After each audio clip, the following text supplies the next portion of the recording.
Hey guys, what's up? It's Alpha Wolf here again.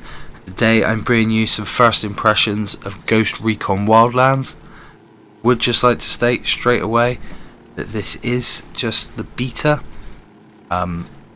So please remember they do still have a couple of weeks for release where they can fix out some of the bugs. But I would just like to say that they're going to have to do something spectacularly well with these graphics. Or possibly not even the graphics, maybe the optimization of it. I found that the only way that I could run the game and record was with everything turned down to low, which is very annoying for me. I can run most things at least high. Battlefield 1 for instance, I can run that high. If I put it onto ultra it does lag a little bit, but it's still playable. So for a game like this for me to be using it as low settings, turning pretty much everything off like the God rays, and it's really annoying for me. But it is something they can work on. Just a little optimization. This is the same problem that Warner Bros had all those years ago with Batman on the PC, and I think there is going to be a way around it. So obviously I'm going to keep my eyes peeled on that. See if that can develop. But I have to say, this game to me, it's like the Division Part 2. So whereas the Division I suppose was set around a city, there was a lot more cover based shooting. This has the same feel. It has very much. I keep thinking to myself, if a Division had 3 squad members around me like this does, I feel that this would be basically a similar game, and it's nice. It's nice that I suppose it goes one step further. I suppose it's not even that it's similar to the Division. It takes it one step further. So in the gameplay here, although I do fail spectacularly in the end, I tried to pinpoint every target I could find and take them out stealthily. I find that there's missions in this that you can do pretty much every mission as full stealth, which I love. What can I say? I'm a stealth person. I love to pick out all the targets, take them all out periodically one by one. Halfway through it all fucks up and I have to go completely full scale. We have to go into war now. But at the time, starting any sort of mission like this, I love the stealth aspect. I love that you can watch the guards' movements and pinpoint your attack. So that's really good. Obviously there's something that couldn't be done in Division, because even with the most powerful gun in the game, it was taking more than a one-shot kill. At least with this, it is a case of you hit them right, it is a one-shot kill. So yeah, I think it's nice. I think the gameplay is really good. I think the idea behind it is really good. As I say, the only things that are really quite annoying to me is, as it's been set in Bolivia, it's, you know, a very nice, beautiful, rich country. It doesn't show that. It's very drab, and it's very. I feel like I could be sat in the middle of a field, and this game would look exactly like that. There would be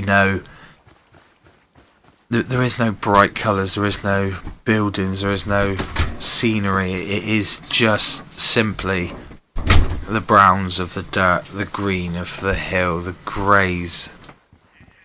It gets even worse at night. It's kind of just constant drab. It is constantly drab. Obviously I know this where it's set, that's actually perfect. It's actually really nice scenery for how it's set. However, I didn't particularly want to play more Armour, more DayZ, where it is just field after field. So I don't know, maybe it's hard to change it now. It's hard to. This is the landscape they went for, and as I say, it looks beautiful, but it does look very brown, drab, dreary, greens, browns, greys. So maybe just inject something into that. I don't know how they would do it, but there must be a way to inject something into that dreariness. The other problems I have with the game are, although absolutely it's great that we got a squad, but why the hell?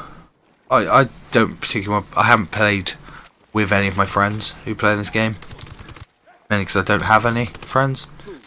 But I fight the squad, the AI squad.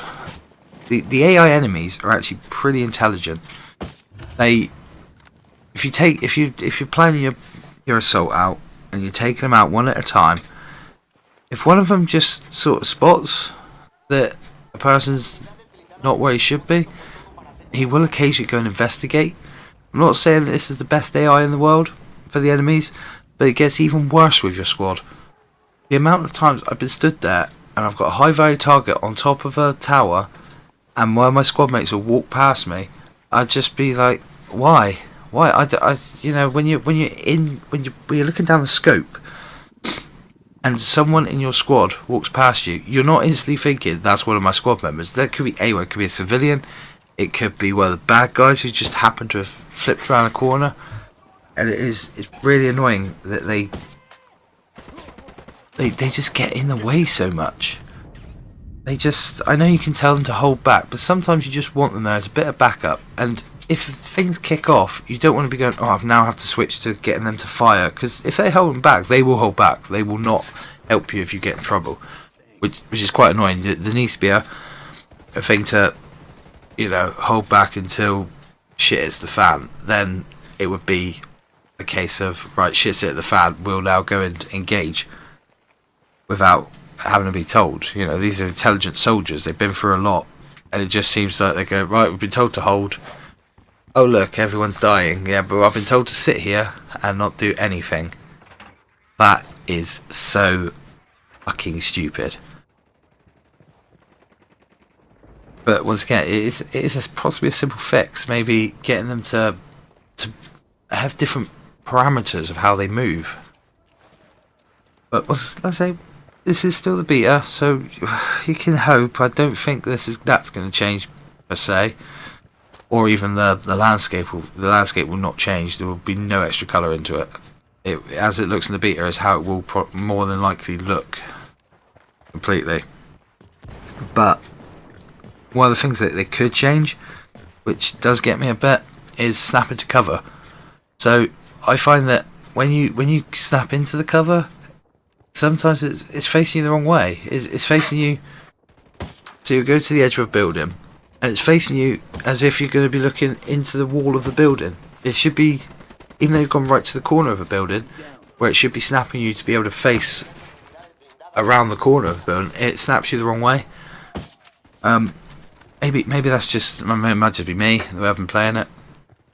I've been trying to play a lot more of a sneaky sniper than a snap to cover kind of guy, but every time I have tried to snap to cover, it's just not worked. It's not worked the way I would have expected it to. It's not been fluid and easy. It's been a bit clunky, and I find a lot of the controls are clunky. Although it's a fantastic game, in the way I play it, it doesn't affect so much, but it feels clunky when you sit down and actually play it a slightly different way.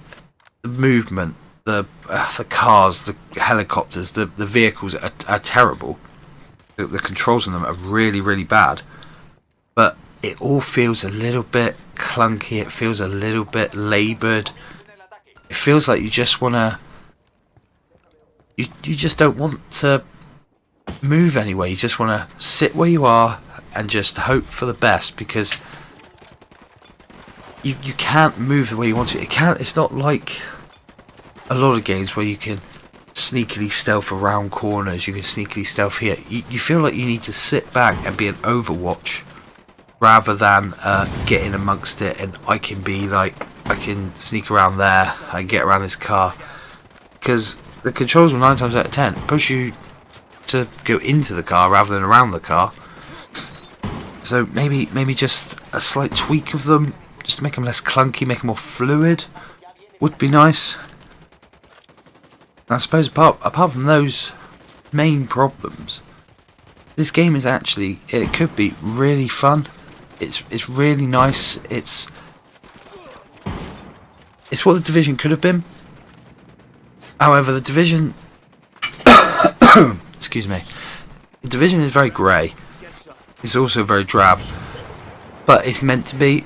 It's after an infection. It's in the middle of a city, and this, I find, is taking that essence of it, built upon certain things, and now needs to build on the rest of it. I think some aspects of this game they've taken so well from the Division, and another big aspect they've taken is actually from Shadows of Mordor, I believe. The way that you can, now just looking at the pause screen, at one point I noticed the people I was after, and the guy in the middle was surrounded by so many different lieutenants, captains, contacts, people that you had to take down, and you were in each of these had another 5 or 6 people you had to take down to get to them. So I feel that this game is actually could be really long. It could be really good experience, similar to Shadows of Mordor, which you would take down a lieutenant, take down this one, just to get into the main captain. And I think this game is pushed that even further. So just to wrap it up, I just think it's really nice. It can be such a nice little stealth game if you're good at planning your attack. If you're an all-out action sort of person, I don't think this game is necessarily for you. It doesn't. The controls are too clunky when you're in a closed space. I think if you can pick off 5 or 6 enemies and then get into the place to then take out the rest, absolutely, it would work a lot better. But I feel the controls do clunky. The helicopter controls, the car controls, any of the vehicle controls, to be honest, they're really. They feel like you're trying to turn a tanker rather than actually just turning a car around a corner. It feels really laboured, really. Oh god. But I have high hopes for this game. Maybe more a few months down the line once they've got some patches together and just fixed a couple of things. The AI, your own squad mates, your snapped covers. Maybe introduce some better guns. It's all very.